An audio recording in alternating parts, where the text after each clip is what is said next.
malam para pejuang PPG dalam jabatan 2021 di tanah air.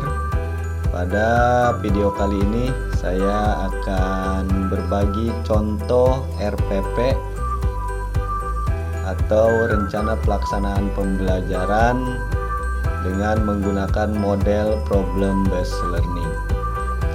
Langsung saja kita lihat videonya berikut ini.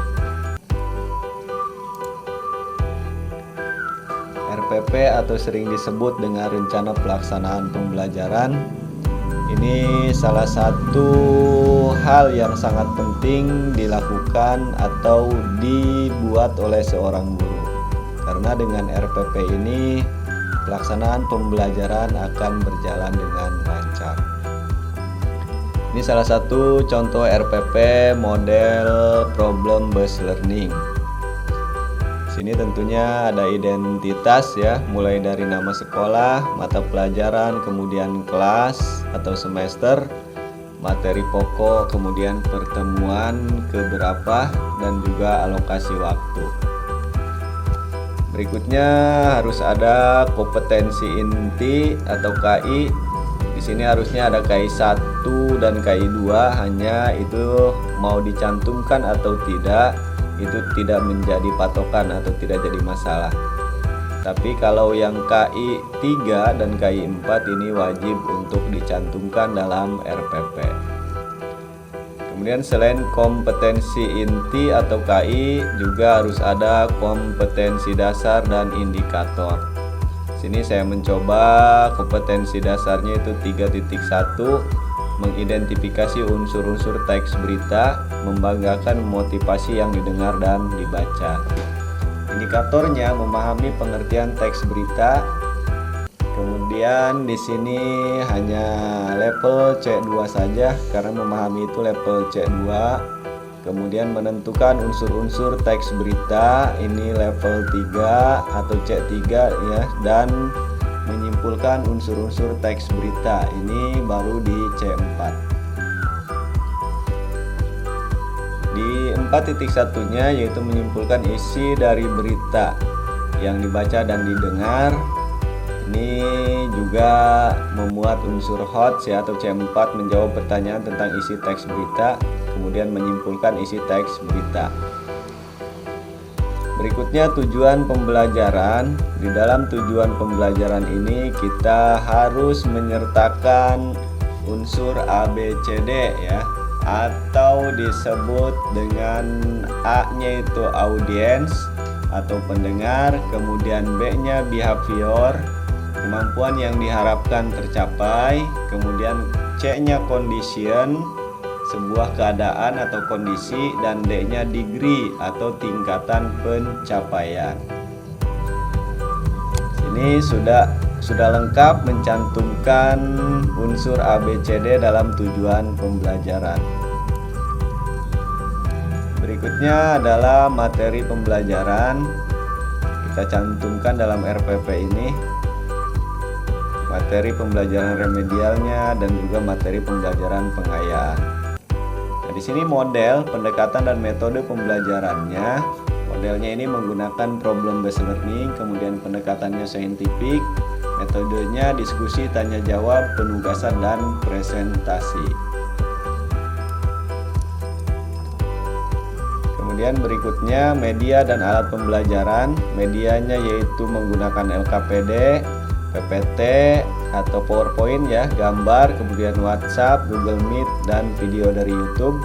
Kemudian alatnya adalah laptop dan handphone. Sumber belajar ini buku siswa dan buku guru, juga YouTube ya, dari YouTube, kemudian internet dan lingkungan sekitar. Langkah-langkah pembelajaran atau sintaks, kegiatan pendahuluannya diantaranya adalah melalui Google Meet. Ini melalui Google Meet ya, melakukan pembukaan dengan salam pembuka, memanjatkan syukur kepada Tuhan Yang Maha Esa dan berdoa untuk memulai pembelajaran. Ini termasuk ke dalam religius ya. Di dalam penerapan pendidikan karakter. Yang membedakan problem based learning dengan model pembelajaran yang lain adalah nanti di akhir, yaitu ada presentasi dari peserta didik terkait dengan hasil dari diskusi mereka tentang LKPD. Sini ada fase 1, ini problem based learning itu fase 1-nya adalah orientasi, kemudian juga fase 2-nya mengorganisasi, fase 3-nya membimbing penyelidikan, fase 4-nya mengembangkan dan menyajikan hasil, dan fase kelima yaitu menganalisis dan mengevaluasi proses pemecahan masalah.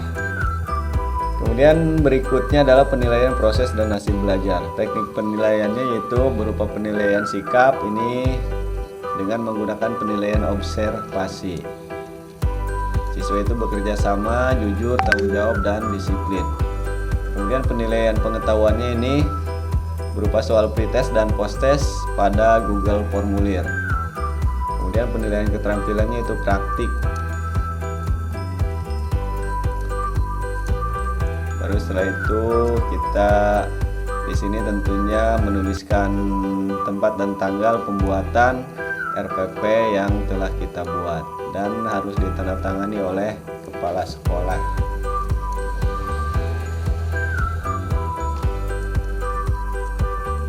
Kemudian berikutnya ada lampiran ya.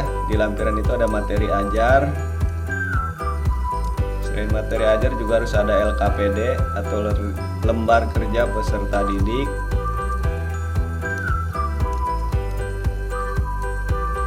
Kemudian ada pedoman penilaian. Dan berikutnya adalah ada kisi-kisi dan kartu soal.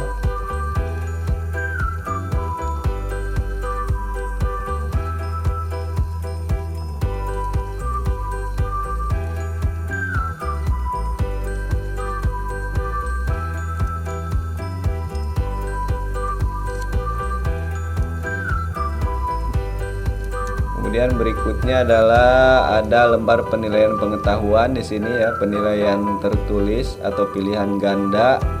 Ini bentuknya Google Formulir. Ini juga dalam soal ini pengetahuan itu harus sudah soal berbentuk HOTS ya, atau berpikir tingkat tinggi. Kemudian juga kita harus juga membuat media pembelajaran. Seperti ini contohnya media pembelajarannya.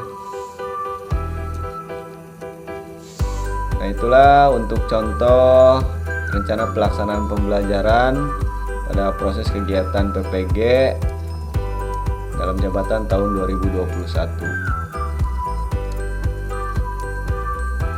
Jangan lupa like dan subscribe serta ketuk loncengnya biar kami bisa menampilkan video-video yang terbaru. Sampai jumpa di video